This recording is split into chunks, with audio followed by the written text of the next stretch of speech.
Buenas tardes, nosotros somos el equipo 5 conformado por Elidian García y su servidor Fernando Ceja. Vamos a hablar sobre la influencia de las fuerzas intermoleculares en las propiedades físicas. Yo les voy a hablar acerca sobre las fuerzas. Como sabemos, existe una intramolecular y otra que es intramolecular.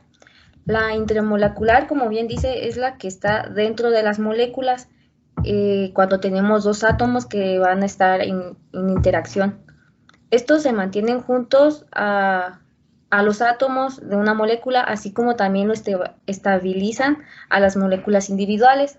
Sin embargo, existen otras formas intermoleculares que actúan sobre distintas moléculas o iones y que hacen que éstas se atraigan o se dispersan dependiendo de los polos. Más que nada los conocemos como las propiedades químicas de las sustancias. Las fuerzas intermoleculares, como bien lo dicen, son las que están dentro.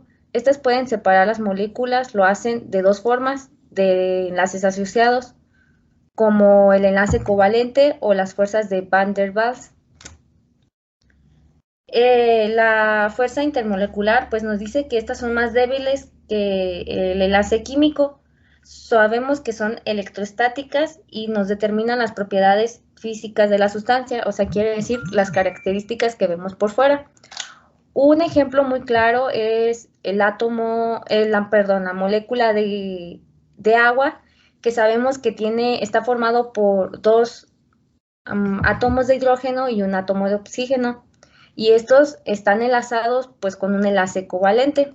Este enlace covalente lo conocemos como el intramolecular porque es muy fuerte y con toda la energía del mundo se va a poder separar. Pues sabemos que estos dos se juntan porque se mantienen en un estado estable. Es como decir que están a gusto en el lugar en el que se mantienen. Es un estado favorable para ellos y es por eso que se pueden juntar. Mientras tanto, la fuerza intermolecular es la interacción de dos moléculas, o sea, una molécula de agua y otra, y estas dos pueden estar asociadas y así como se asocian de rápido, pueden separarse muy fáciles, porque estos enlaces son muy débiles. Un ejemplo claro de esto es cuando ponemos a hervir agua. Cuando estas moléculas de agua son líquidas, están todas enlazadas, pero son enlaces débiles. Cuando uno le aplica energía, en este caso el calor, se empieza a evaporar esa agua, entonces esos enlaces se empiezan a romper, mientras las moléculas intramoleculares, que son los átomos, por más energía que nosotros le queramos poner, no se van vaya a decir, un átomo de hidrógeno se vaya a separar de un átomo de oxígeno, mientras las intermoleculares, estas se pueden ir porque son muy débiles. Fuerzas diferentes de Van der Waals nos dice que hay tres tipos: los dipolos permanentes, dipolos inducidos y dipolos instantáneos. El dipolo es el que es polar más polar, es como lo conocemos una parte positiva y otra parte negativa. Como lo tenemos en la imagen, un átomo de hidrógeno es positivo y un átomo de cloro es negativo. Estos dos se pueden atraer porque son polos opuestos. El dipolo inducido es un polar más un apolar. Pues estos alteran la nube electrónica de la polar y es cuando se induce al dipolo. Quiere decir, aquí tenemos un ejemplo de un átomo de flúor, se puede incrustar al átomo de cloro porque el átomo de cloro es negativo y el átomo de flúor es positivo. Y por lo tanto, estos dos estos dos átomos se pueden como juntar y así crean una molécula. Está el dipolo instantáneo, que son dos átomos de flúor, uno que tiene una carga positiva y el otro negativa, y estos dos se pueden juntar, puesto que las moléculas son covalentes apolares, e incluso entre átomos no se pueden enlazar, solamente juntar, como los gases nobles. Pues bien sabemos que las fuerzas estas fuerzas son características por ser electrostáticas, como pues dependen de cada molécula, pues como ya sabemos que hay como polar y no apolar.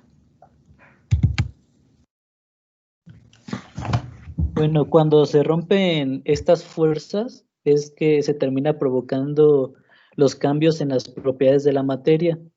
La materia, en pocas palabras, es todo aquello que tiene masa y ocupa un lugar en el espacio. Entonces se podría decir que todo lo que existe, todo lo que vemos, está conformado por la masa.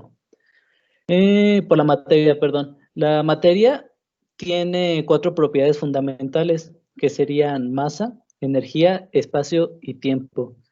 A su vez, estas se dividen en generales y específicas. Las propiedades generales de la materia serían el peso, que se refiere a la fuerza de atracción gravitacional que ejerce la Tierra sobre nosotros. Se calcula multiplicando la masa por la aceleración de la gravedad.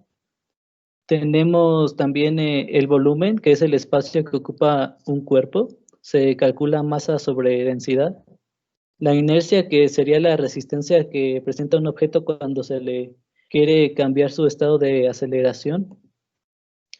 Porosidad sería el espacio que existe entre las moléculas de los objetos. Divisibilidad es la cantidad de veces que un objeto puede ser cortado. Y la impenetrabilidad, que sería la ley que nos menciona que no puede haber 2 objetos en un mismo espacio. Las propiedades específicas se dividen entre físicas y químicas, que las físicas sería cuando alguna de estas propiedades no cambia la constitución íntima de la materia, y químicas cuando sí. En las propiedades específicas físicas tenemos la densidad, que se refiere a la relación entre la masa y el volumen. Solubilidad, que sería la máxima cantidad de soluto que se disuelve en un solvente. El punto de ebullición, que sería la temperatura en la cual un líquido pasa al estado gaseoso.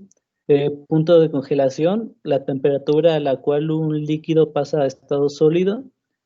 Punto de fusión, que sería la temperatura en la cual un estado sólido pasa a un estado líquido. Elasticidad, que sería la capacidad que tienen de deformarse los objetos cuando se le aplica una cierta cantidad de fuerza. Maleabilidad, la propiedad de la materia para extenderse en láminas delgadas. Conductividad eléctrica y térmica sería qué tan bien puede transitar la electricidad y el calor mediante un objeto. Dureza, la resistencia de los objetos a cambio de su forma física. Color, sabor y olor, esto ya depende más de nuestros sentidos, pero igual se cuenta como característica física.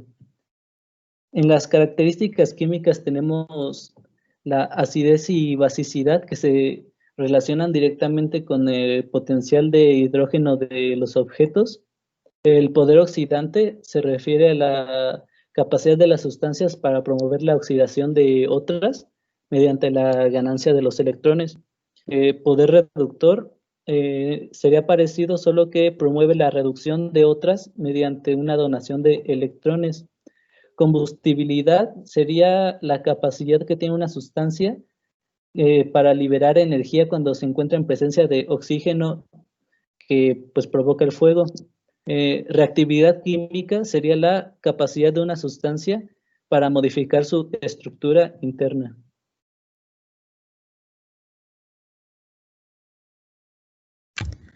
Pues bueno, esto sería todo de nuestra parte y ya.